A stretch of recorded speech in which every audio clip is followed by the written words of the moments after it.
Eu quero convidar os meus irmãos para abrirem as suas Bíblias em 1 João, capítulo 2. 1 João, capítulo 2. Nós vamos ler os versos de 27 a 29. Esses versos são os três versos, 27, 28 e 29, são a última unidade deste segundo capítulo, como nós chamamos também aqui de seção, ou perícope. Uma perícope, uma seção, é aquela que encerra em si um conteúdo, um conteúdo, não é uma verdade. Então nós temos aqui uma verdade, os versos 27 a 29, é a última parte do capítulo 2. Para os irmãos que estão nos visitando, apenas uma nota de esclarecimento. Nós estamos fazendo uma exposição sequenciada em 1 João. Começamos desde o primeiro capítulo, seguindo seção por seção, parte por parte. Por que fazemos assim? Porque o nosso objetivo é expor fielmente a palavra de Deus, sem escolher o que para nós é mais conveniente, porque muitas vezes nós fazemos assim, pensamos das Escrituras aquelas porções e aqueles textos que nos são mais convenientes, e nós como pastores e pregadores, muitas vezes corremos esse risco também, de selecionar textos que nós mais simpatizamos, ou que são mais fáceis de expor, não é? Então aqui nós estamos seguindo, como já fizemos com outros livros da Bíblia, estamos fazendo uma exposição sequenciada, procurando compreender qual a vontade de Deus para nós. Isso é um trabalho que requer de cada um de nós paciência, para que possamos de fato ler com cuidado a palavra e procurar entender o que Deus queria, não somente para a audiência original, isto é, para aquelas pessoas que foram alvos desse texto, primeiramente, e também para nós. A palavra de Deus, ela é viva e eficaz. Ela falou aos corações daqueles que tiveram acesso a ela no primeiro século, e ela tem alimentado o povo de Deus ao longo de todos esses anos, e tem nos alimentado também. Então veja lá, capítulo 2, 1 João, diz assim: quanto a vós outros, a unção que dele recebestes permanece em vós, e não tendes necessidade de alguém vos ensine, de que alguém vos ensine, mas como a sua unção vos ensina a respeito de todas as coisas, e é verdadeira e não é falsa, permanecei nele, como também ela vos ensinou. Filhinhos, agora pois permanecei nele, para que quando ele se manifestar, tenhamos confiança, e dele não nos afastemos envergonhados na sua vinda. Se sabeis que ele é justo, reconhecei também que todo aquele que pratica a justiça é nascido dele. Vamos orar? Vamos pedir a Deus que abra o nosso entendimento, vamos pedir a Deus que abra o nosso coração, para compreender e acolher a palavra do Senhor. Senhor amado, aqui estamos nós, teu povo, teus filhos, prostrados aos teus pés, Senhor. E o desejo do nosso coração é sermos alimentados pela tua palavra bendita, sermos instruídos por ela, abençoados por ela.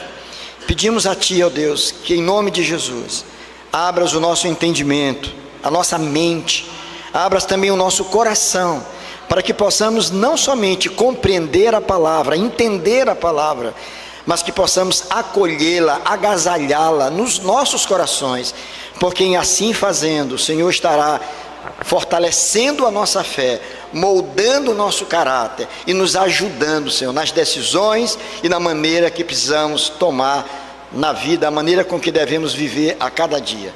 Fica conosco, fica com teu povo, com cada um de nós. Em nome de Jesus é que oramos, agradecidos. Amém. Queridos, os irmãos sabem e nós aqui já falamos e precisamos sempre lembrar que esta carta foi escrita pelo apóstolo João. Ele escreveu por volta do ano 95, mais ou menos. Ele já era um homem muito idoso, obviamente, um homem de muitas experiências com Deus. Alguém que teve um privilégio que nós aqui não tivemos. Que privilégio? De ouvir a voz de Jesus, de estar perto de Jesus fisicamente, de participar de muitos momentos de refeição com Jesus, de testemunhar com seus próprios olhos os feitos, os milagres e as obras portentosas que foram realizadas por Jesus durante o seu ministério terreno. Ele foi instruído pelo Senhor e agora ele recebe da parte do próprio Senhor uma missão, como apóstolo que ele era, isto é, como homem enviado pelo próprio Deus, com um propósito, e esse propósito era de propagar as verdades do Evangelho, de cuidar do rebanho do Senhor, de instruir o povo de Deus acerca das verdades das quais eles não deveriam se afastar jamais. E João escreve, mais uma vez, lembrando aos irmãos, com um objetivo muito claro, de fortalecer a fé daqueles irmãos, de lembrá-los acerca de verdades que eles deveriam guardar consigo, para que não se afastassem do Senhor jamais.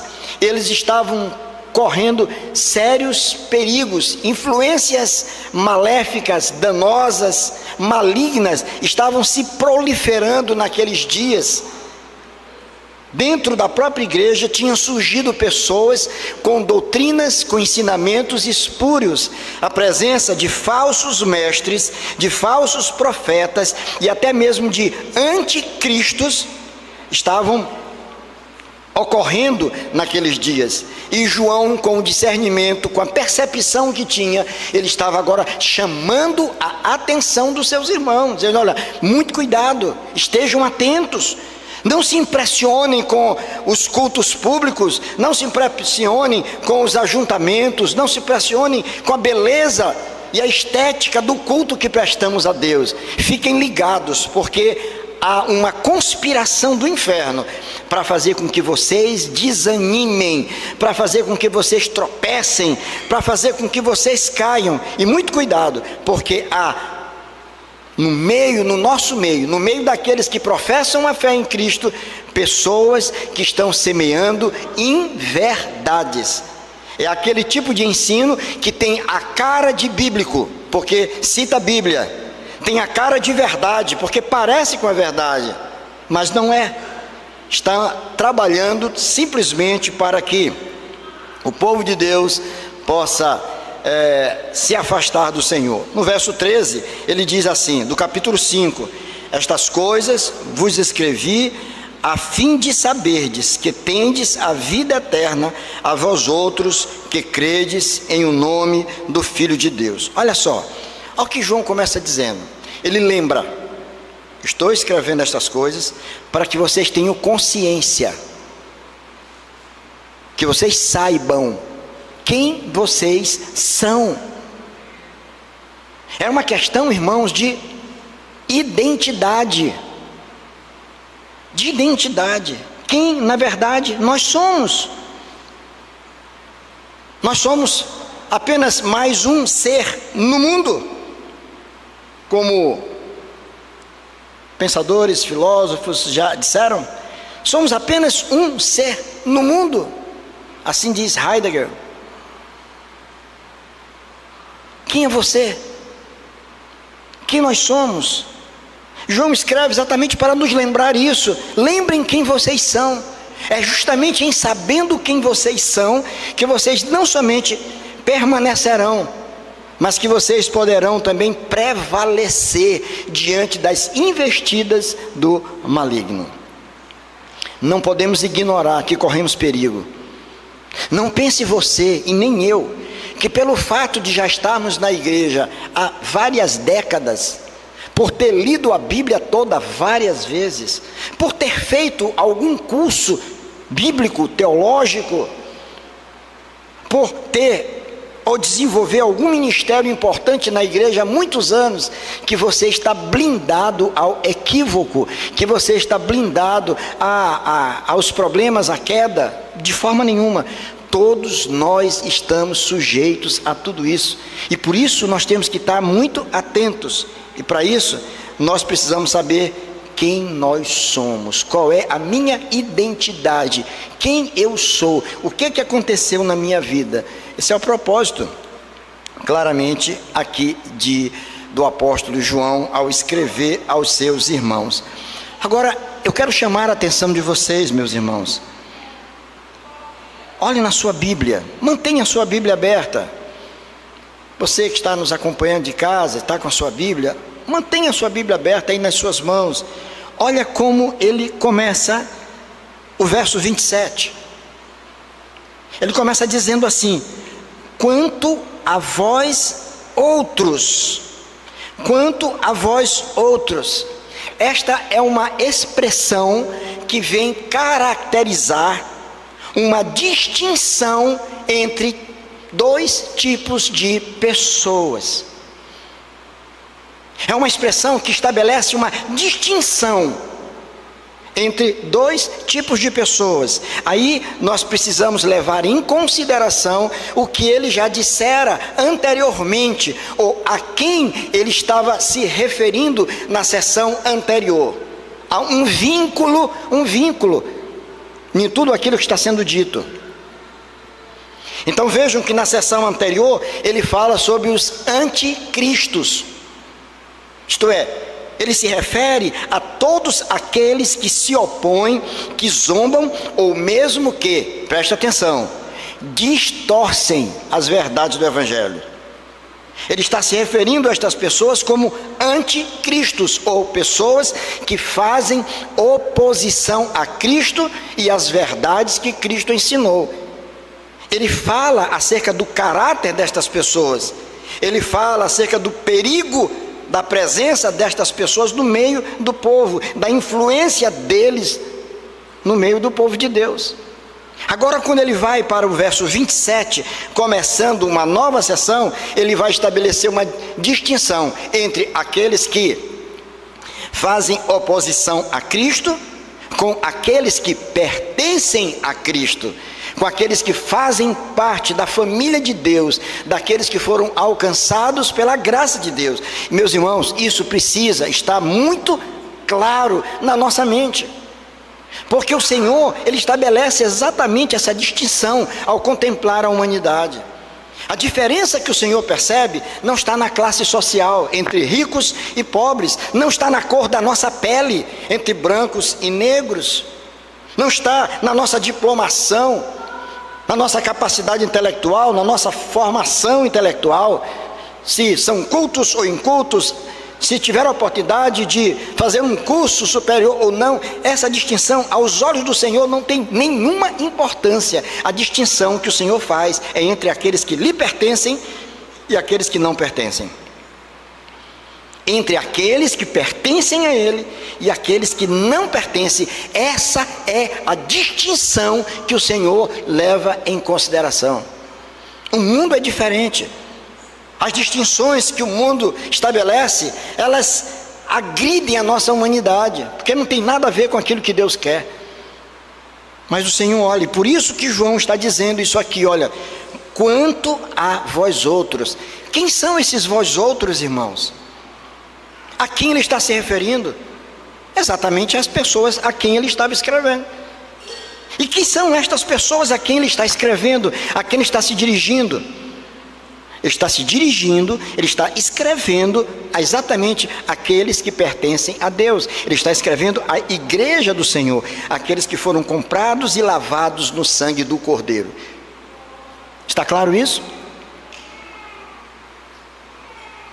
Se você olhar um pouquinho mais, além disso, ele diz assim, olha, ainda no verso 27, quanto a vós outros, a unção que dele recebestes permanece em vós. Vou fazer um parênteses aqui.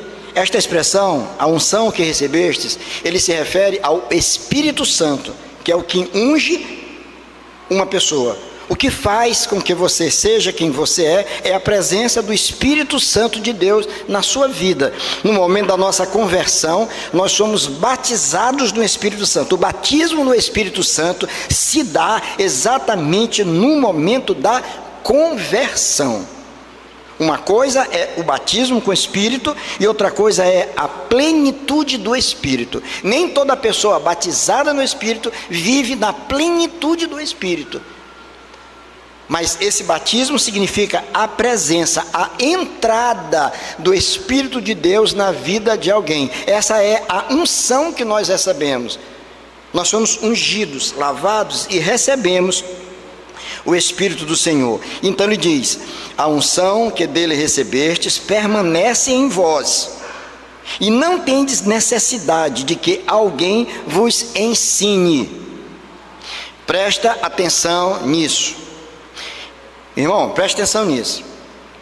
Não tendes necessidade que alguém vos ensine. Você pode compreender errado isso aí. E se nós compreendemos errado, não tem necessidade de termos ninguém pregando o Evangelho. Não tem necessidade de termos professores na escola dominical. Não temos necessidade de termos discipuladores que vão ensinar a palavra. Não é nesse sentido. Nesse sentido, nós necessitamos e precisamos de pessoas que esclareçam as verdades eternas para nós. Nós precisamos de pessoas que fielmente exponham as Escrituras para que o Espírito de Deus esteja trabalhando na nossa vida a partir do momento que essas verdades chegam ao nosso conhecimento. Mas o que João estava querendo dizer aqui, quando ele diz exatamente que ninguém não tem de necessidade de que alguém os ensine? Era que eles já tinham sido instruídos com a doutrina dos apóstolos. Presta atenção. Eles já tinham sido instruídos com a verdade do Evangelho. Só que surgiram pessoas num período já quase chamado de pós-apostólico, não totalmente pós, porque João ainda era vivo, que estavam querendo trazer novos ensinos, novas revelações, dizendo assim: olha, tudo que vocês receberam, ok, foi muito bom. Mas eu tenho novidades para vocês. Tem coisas que não foram reveladas, que eu quero trazer para vocês. São coisas novas que recebemos da parte de Deus. É a partir da disseminação dessas supostas revelações que tem muita heresia espalhada por aí, com boa intenção, mas que não tem fundamento bíblico teológico nenhum.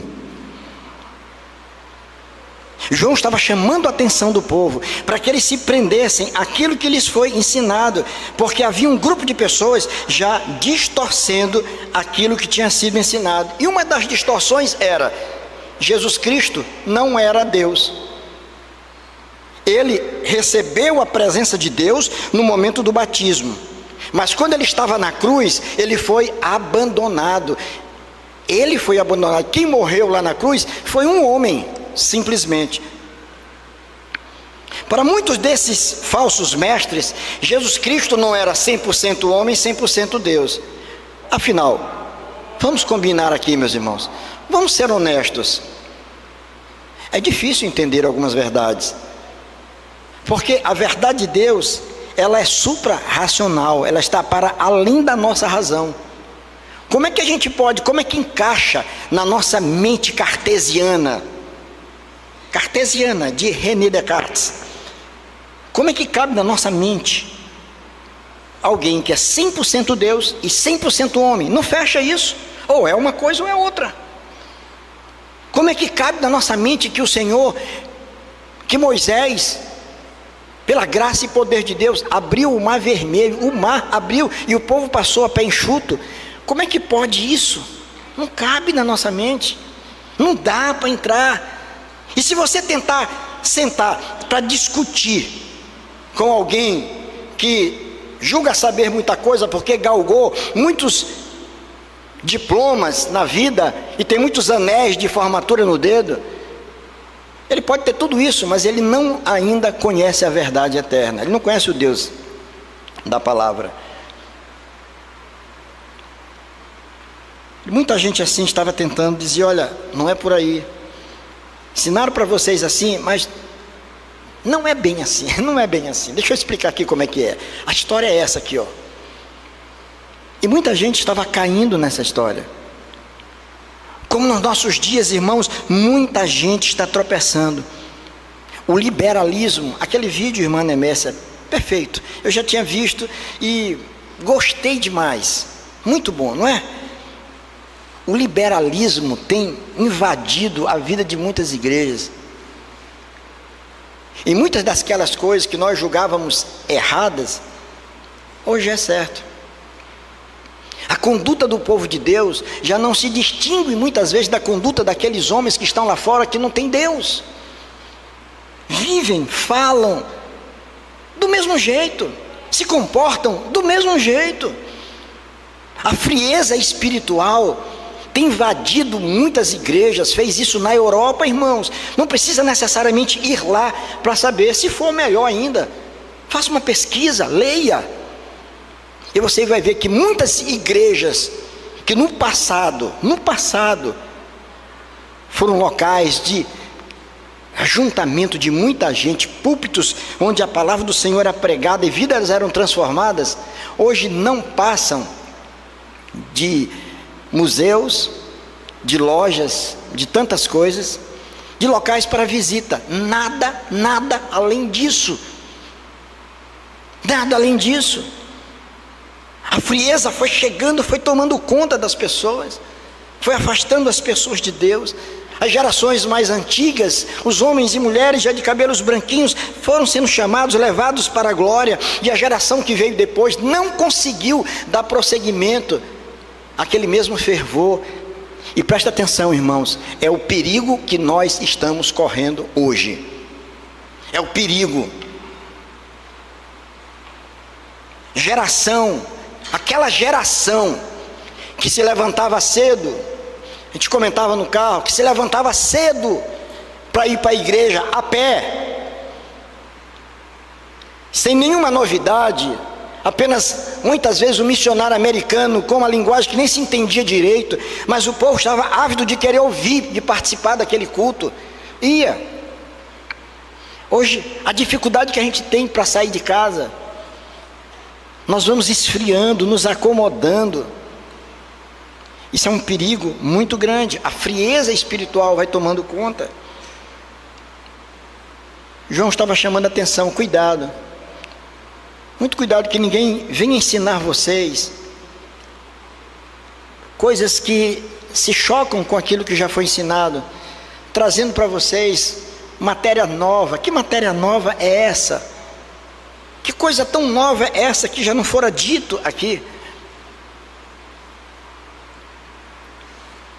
Precisamos ter muito cuidado com relação a isso. Olhe mais um pouquinho no verso 28. Olha como ele começa o verso 28. Veja se você consegue perceber aí a relação do início do verso 28 com o verso 27. Perceberam a relação? Do comecinho só, do verso 28 com o verso 27. Verso 27 ele diz: quanto a vós outros. No verso 28 ele diz o quê? Filhinhos. Quem são esses vós outros? São os filhinhos. E nós já falamos aqui acerca da forma amorosa com que João tratava os seus irmãos na fé. Não quer dizer que todos eles tinham uma vida espiritual perfeita, não quer dizer que todos eles gostavam dele, mas ele se dirige a ele de uma forma carinhosa, diz filhinhos, uma forma amorosa de tratar. Isso traz para nós uma boa instrução acerca da maneira com que nós devemos nos relacionar. Eu não devo tratar bem apenas aqueles que me tratam bem. Eu não devo cumprimentar apenas aqueles que a mim estendem a mão. Eu não devo sorrir somente para aqueles que sorriem para mim. Mas eu devo estender a minha destra de companhia a todos. Meus braços têm que estar abertos para todos, e principalmente para aqueles que muitas vezes até não simpatizam com a gente. Mas você procurar ser bênção na vida de todos. Ele diz aqui para todos, filhinhos.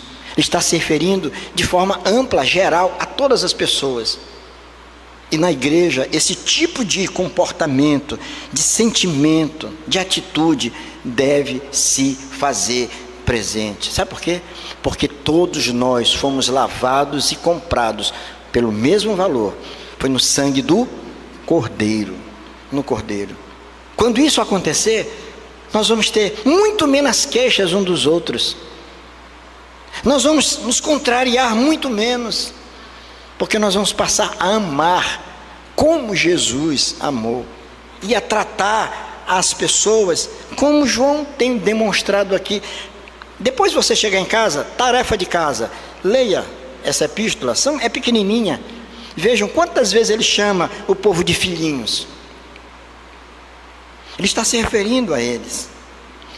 O objetivo deste servo de Deus era tão somente fazer com que os seus irmãos compreendessem quem eles eram e fazer com que eles caminhassem firmes, que eles permanecessem firmes, que eles não se afastassem, mas que eles prosseguissem a sua caminhada cristã a despeito das dificuldades que estavam enfrentando.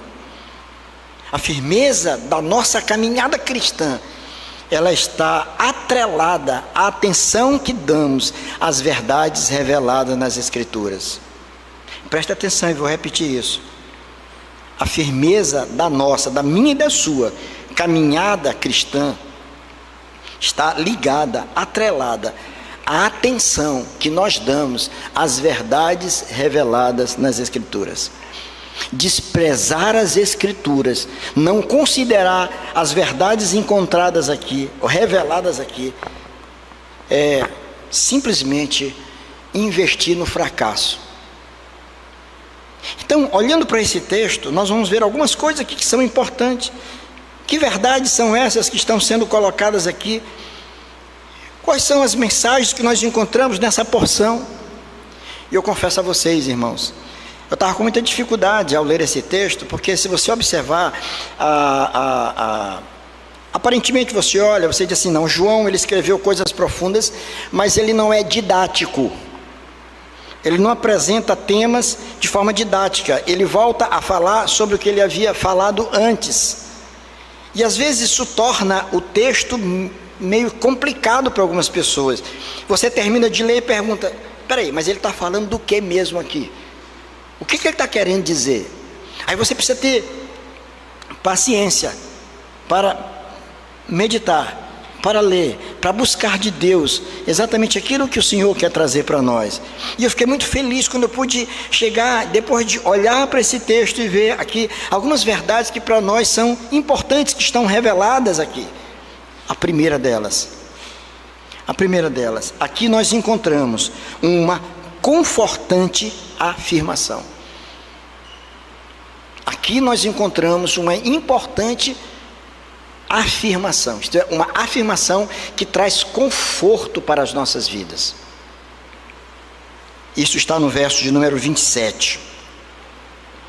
Verso 27, ele diz assim: quanto a vós outros, a unção que dele recebestes permanece em vós.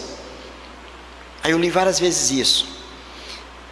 Houve um momento que eu disse, Senhor, muito obrigado. Muito obrigado porque a presença do Teu Espírito permanece em mim, a despeito de mim. Que a presença de Deus na nossa vida é algo constante na nossa vida, apesar da maneira que muitas vezes nós vivemos. Aí você pode dizer, pastor, cuidado. Opa, cuidado com isso, porque isso pode, chegar aos ouvidos de alguém que, independentemente de como você viva, Deus vai estar presente na tua vida. Não é isso. É que muitas vezes Satanás, ele nos maltrata, nos chicoteia a nossa consciência por conta da consciência que nós temos de que não estamos vivendo exatamente como Deus quer, não somos exatamente como Ele quer, porque tropeçamos em alguma coisa, muitas vezes o inimigo nos faz acreditar que por conta daquilo o Senhor deixou de nos amar, ou que por conta daquilo o Senhor riscou o nosso nome do livro da vida, que nós perdemos a salvação. Eu perdi minha salvação porque afinal de contas eu pequei. Eu perdi minha salvação porque afinal de contas eu briguei. Eu perdi minha salvação porque afinal de contas eu estou falhando muito na minha igreja. É assim que muita gente pensa. Meu Deus, eu tenho que entregar meu dízimo, senão meu carro vai bater. Senão vai entrar ladrão na minha casa. Senão a praga, o gafanhoto vai acabar com a minha família. Isso é porque eu não estou entregando o meu dízimo. Tem ou não tem gente pensando assim? Tem. Isso não é uma verdade. Entregar os nossos dízimos e ofertas ao Senhor é um privilégio, é um dever que nós temos, sim, mas é uma maneira de demonstrarmos a nossa gratidão, a nossa dependência de Deus. Dizer: Senhor, é verdade, Senhor, Tu és maravilhoso, e aqui estou eu fazendo isso porque eu Te amo e sou grato a Ti por tudo que Você tem feito na minha vida. Mas Deus não vai deixar de nos abençoar, o Senhor não vai deixar de nos favorecer, porque o texto é claro: a unção que dele recebestes permanece em vós. Isto é, ele está se referindo à presença do Espírito Santo de Deus na vida daquele que foi alcançado. Meu irmão, o Espírito Santo não entra e sai, entra e sai, entra e sai do coração de um homem. Há quem ensine isso, que o crente perde a salvação e restaura a salvação, e perde a salvação e restaura, e se torna uma brincadeira. Isso é uma doutrina espúria, que não tem fundamento na palavra. Você é de Deus, e o Espírito Santo de Deus se move em você, como tem um cântico que nós conhecemos. Ele está presente na tua vida. Você pode até não estar vivendo como Ele quer, e você sofre as consequências por isso. A Bíblia diz que muitos serão salvos como que através do fogo. Não vai restar nada, nenhuma obra. Ele não fez nada, envergonhou muitas vezes ao Senhor. É como aquele filho, aquela filha. Quantos filhos não há que dão tantas alegrias para os pais, mas quantos filhos não dão tristeza para os pais? Mas os pais não deixam de amar seus filhos, e nem eles pedem a paternidade por causa disso. Na Bíblia nós temos um texto muito claro do filho pródigo, que resolveu deliberadamente sair de casa e dizer: pai, eu quero a parte da minha herança. Ele desejou a morte do pai. Morra, não quero nem saber, eu quero meu dinheiro, eu quero curtir a vida, eu quero viver, eu quero sair, tem vida lá fora. E ele vazou de casa, gastou o dinheiro dele todinho, vivendo dissimuladamente, de forma promíscua. E quando o dinheiro acabou a alegria, acabou a festa, ele quis voltar. E quando ele voltou, ele não encontrou um pai carrancudo, sentado num canto de braço cruzado, olhando para ele enviesado. Eu te falei, eu não te disse, foi porque tu quis. Nunca. Primeiro sinal, quando o pai olhou ele lá, disse: aquele é meu filho, todo feio, esgranhado, cabelo enorme, roupa suja, descalço, aquele é meu filho. Está descaracterizado, mas não deixou de ser meu filho. E o pai correu e abraçou aquele filho, abraçou e trouxe para perto dele. Não interessa como ele estava, sujo, fedendo, trouxe para perto. Disse: olha, arruma esse menino, bota a melhor roupa, sandália nos pés, bota o anel no dedo e traz aquele cordeiro, aquele preparado para as ocasiões especiais. Meu filho estava morto e reviveu. Ele não perdeu a paternidade. O que João está dizendo exatamente, está trazendo para nós essa segurança. É uma afirmação que traz para nós um conforto muito grande, não um estímulo para pecar, mas que você possa botar a tua cabeça no travesseiro e dizer: meu pai, o Senhor tem sido maravilhoso para comigo, o Senhor está presente na minha vida, o Senhor não me abandonou um minuto sequer. Se eu estou vivendo desse jeito, a culpa é toda minha. Sou eu que tenho andado por maus caminhos, sou eu que esfriei, mas o Senhor continua habitando no meu coração. Então, isso aí, meus irmãos, é uma afirmação confortante. essa pequena porção traz para nós uma confortante afirmação. Mas traz uma segunda lição. A gente olhando para cá, e eu dizia: Senhor, mas tem mais coisa aqui. Preciso garimpar mais. Me dê clareza. O que mais? Que lição? Além dessa de uma confortante afirmação.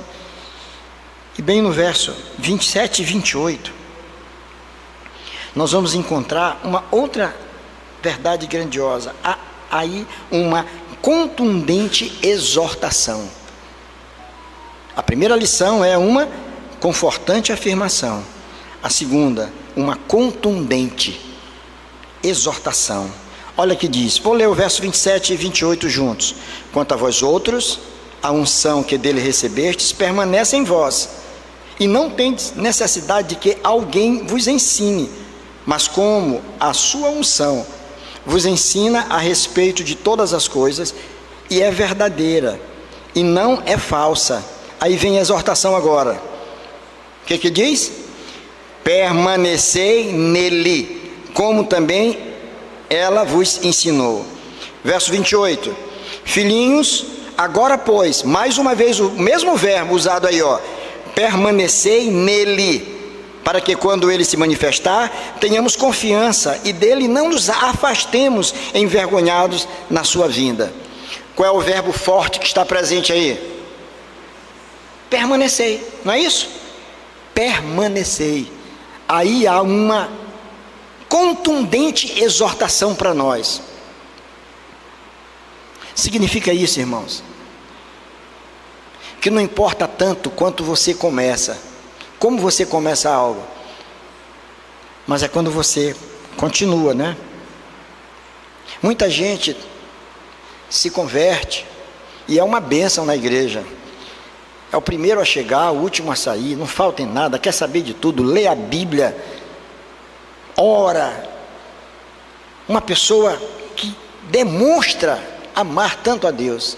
O tempo passa, a frieza chega, e esta mesma pessoa que começou de forma tão empolgada, você procura ela e não acha mais na igreja. Você acha ela na praia, jogando futebol, você acha ela num bar qualquer, você acha ela em casa se embalando numa rede, você acha em outros cantos, mas nunca mais no meio do povo de Deus. E olha, quando eu estou falando essas coisas aqui, irmãos, eu me lembro de várias pessoas que eu gostaria de ver aqui no meio. De amigos nossos, irmãos nossos, que viviam conosco na nossa mocidade, cantando, louvando, tocando instrumento. Como era bom ter uma banda e tocar e cantar, e estar direto na igreja, ensaiando. Aí você olha para o lado e diz: cadê o cara? Ele não está tocando na igreja. Ele está tocando numa garagem qualquer, chamada de bar, está tocando para bêbado beber. Ele não tem nem cuidado de saber onde ele pode exercer o dom que Deus lhe deu, fazendo isso em um lugar diferente, exercendo o dom que ele tem, a arte que Deus deu a ele. Mas não, de qualquer forma, de qualquer jeito, longe de Deus, longe da igreja. Ah, você diz: ah, pastor, mas eram jovens, né? É. Mas agora eu estou pensando também em colegas meus pastores, gente que esteve sentado do meu lado, gente que fez visitas à igreja, saiu comigo visitando esses interiores, igrejas nossas por aí, que hoje não estão mais em lugar nenhum. Você procura, eu disse: não, eu não estou em casa mesmo, está tudo bem. Onde estão essas pessoas? Começaram, desenvolveram o ministério, foram bênçãos, mas não permaneceram. Não permaneceram. Permanecer é difícil. Permanecer na igreja é difícil. Manter amizades é difícil. Manter um casamento é difícil. Mas a bênção está exatamente nisso. Permanecer. Não no erro, mas na bênção. A exortação para nós aqui é exatamente essa: permanecei nele, isto é, não se afastem, irmãos, não se afastem. Tudo que o diabo quer é que você se afaste, Que você entenda, compreenda que lá fora tem atrativos, tem coisas boas que podem trazer para você um sentido à tua vida. Lembra da tua identidade, lembra quem você é. Lembra que Jesus vai voltar. Como você o encontrará? Então é preciso permanecer nele. Então aquele vídeo é muito importante, porque mostra um dos perigos grandes que a igreja do Senhor tem enfrentado nesses dias, que é a frieza espiritual. E você, melhor do que ninguém, pode se avaliar. Não precisa ninguém dizer para você se você está bem ou mal. Você pode aferir a sua pressão, não arterial, mas espiritual. Veja como é que está. E às vezes os sinais são mínimos de vida ali. Você não está mais vivendo, está vegetando. Tem um hino no nosso cenário que diz: muitos que corriam bem, muito longe agora estão, outros seguem que também, sem vigor, vivendo estão. Isto é, alguns estão fora, mas outros estão dentro. Mas como? Arrastados, sem brilho, sem ânimo. Estão na igreja, mas estão pensando já nos compromissos da segunda. O culto começou, ele já está olhando para o relógio para ver a hora que termina. Coisa que ele não faz quando está em casa assistindo um filme. Quem gosta de futebol não está nem aí se o jogo vai para a prorrogação, se tem pênalti depois. Ninguém tira ele da sala. E aí se a mulher chamar: meu bem, vim aqui, depois. Ele não pode perder um lance, porque o coração dele está naquilo. Quando nosso coração está em Cristo, nas coisas do Senhor, não tem coisa mais importante do que o ajuntamento solene, esse momento que a gente é edificado, que a gente ouve a palavra, que a gente cresce. Porque enquanto nós estamos aqui dentro, nós estamos bem protegidos, mas daqui a pouco você vai para casa, amanhã você está no seu trabalho, e você está ouvindo tanta coisa, tantas vozes, problemas que se levantam, que surgem, que desafiam a tua fé. E João está exortando seus irmãos, dizendo: olha, permaneçam. Sabe por quê? Porque Jesus vai voltar. Permaneçam nele, permaneçam na doutrina, não cedam um milímetro sequer, se mantenham firmes no Senhor. Essa que é a bênção, é se manter firme no Senhor. Eu dizia para minha querida irmã Marina, lá na nossa classe: viu, Loura? Falando da sua mamãe, 95 anos, ali atrás ela sentadinha na cadeirinha de roda, 96 anos. E ela estava na nossa classe lá. Eu dizia para ela: minha irmã, a senhora era para estar ensinando, eu era para estar aprendendo. Eu era para estar aprendendo. Como é que chega a essa idade, com as limitações que tem, não perde culto? Já foi em reunião onde ela teve que subir escada. E olha, o nego segura de um lado e do outro, e ela foi. Não é isso, irmã Nemécia? E vai. Isso não é exemplo para nós? Não é exemplo para nós? Que bênção! Permanecer firme no Senhor, a despeito de qualquer coisa, problemas, chateações, dificuldades, decepções, seja o que for, é nos manter firme.